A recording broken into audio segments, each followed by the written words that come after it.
Greetings, Rabbi Aaron Boxt here once again for my podcast of the week.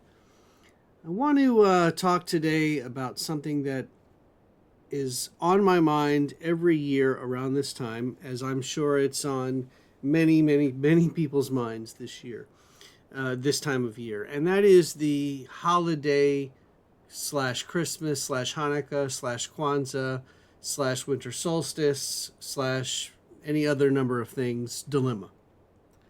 And what I mean by this is, growing up as a Jewish kid in South Carolina, going to UGA, spending the majority of my life living in the South, with the exception of maybe 7 or 8 years of my life.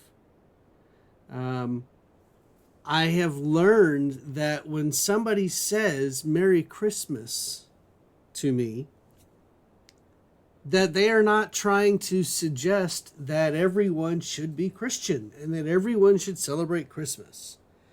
Are there people out there that think that way? Of course there are. Just like there are people out there who, when they say happy holidays, are trying to be manipulative or trying to be the exact opposite of what they want to be. Truth be told, if somebody says Merry Christmas, Happy Kwanzaa, Happy Ramadan during the month of Ramadan, if somebody says Happy Hanukkah, all of these things are really meant to suggest or imply that you want someone to have a happy time, a happy life, a good moment in their life. And yes, I do believe that there are people out there who have this as their sole intention. They're very single-minded. They want everyone to be the same. They want everyone to recognize this, and whatever this is at that moment.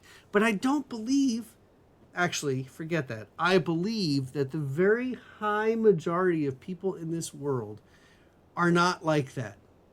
That when they say Happy Holidays or Merry Christmas or Happy Hanukkah or any of the other cordial greetings that they will give to you, that they really are trying to be nice. And really, that's ultimately what I believe the end goal should be. Everyone is to be nice. Now, I'm not going to lie to you. When I go into a grocery store and I see the Salvation Army people with the bell, with their collecting Christmas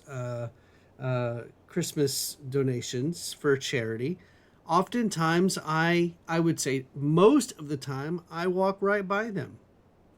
But not because they're ringing a bell or because the person ringing the bell is dressed as Santa Claus or anything like that. It's because I don't necessarily agree with all of the ideology of the Salvation Army.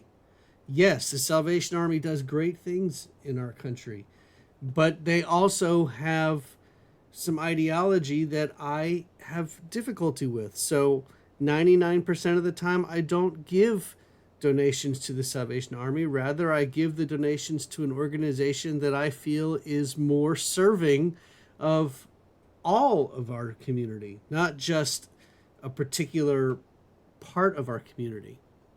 But that's my choice. And if somebody chooses to give a donation to the Salvation Army, I'm certainly not going to ridicule them or give them a hard time.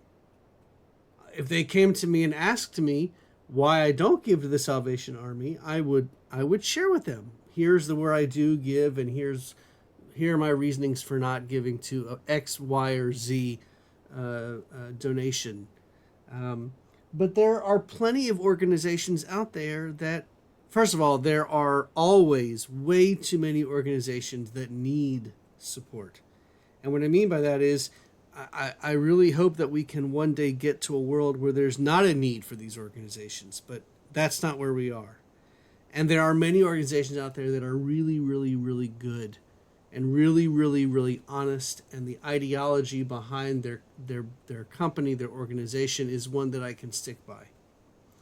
When I lived in Knoxville, I'm not going to tell you the name because it's unimportant, but there was one particular organization that my community would give to clothing wise, and I found a different organization because I learned that the organization that they were giving to and had been giving to for years was an organization that had given money to and other kinds of donations to anti-LGBT communities organizations. And because the ideology doesn't fit with me, I chose to give donations elsewhere, and I convinced the committee that was responsible for donating to that organization to give to a different organization, and I helped them find one, and we found one.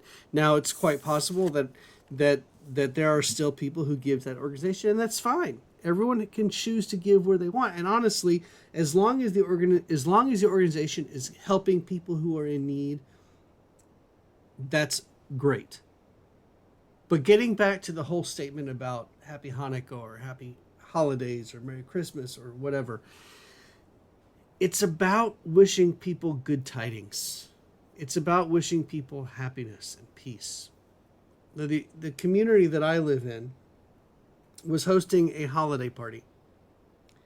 And there are Jewish people that live in my community, not just my family. And the community party was being billed as a holiday party with a Christmas tree lighting and hot chocolate and crafts.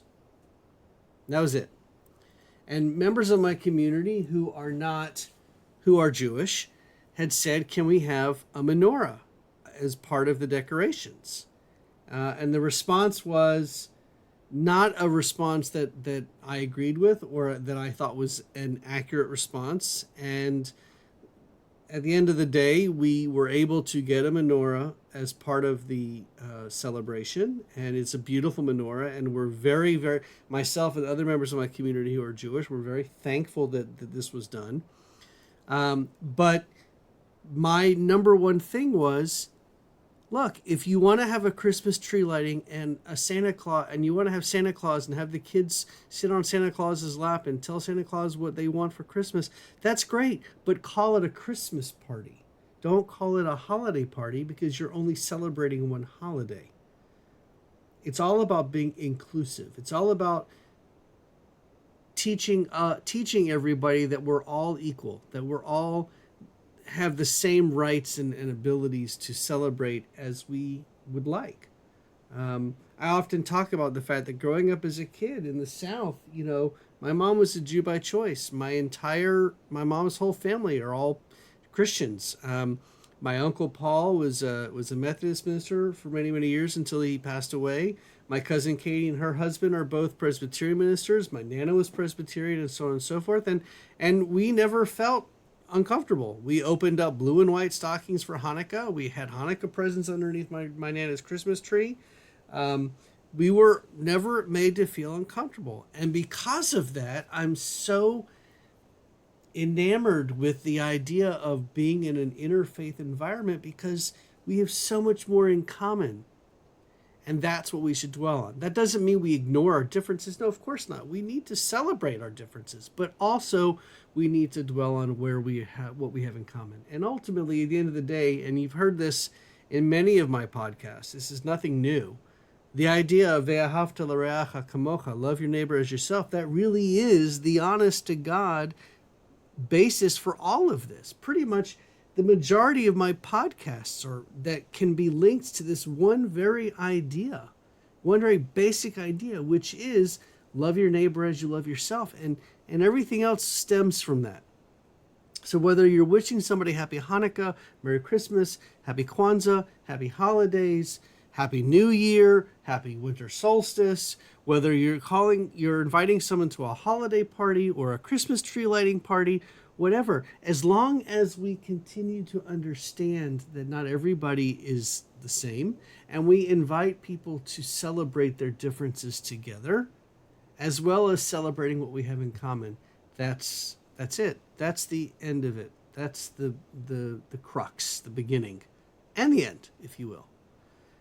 I wish you all a happy holidays, a Merry Christmas, Happy Kwanzaa, Happy Winter Solstice, Happy Hanukkah, Happy New Year, and all of the above. I will be back next week with another podcast. See you then.